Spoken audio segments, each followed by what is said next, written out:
Magandang tanghali. Ngayon magluluto ako ng pakbet. Ginisa ko na siya sa bawang, sibuyas, kamatis, at saka bagoong. Yan. Nagawa ko ng pakbet. Ay, pakbet lang. Tapos na magprito ng isda.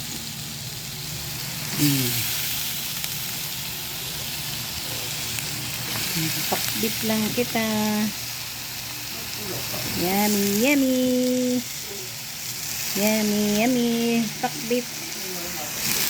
Magpakbit. Baka yan mali yan. Maggulay tayo ng pakbet. Gulay na pakbet.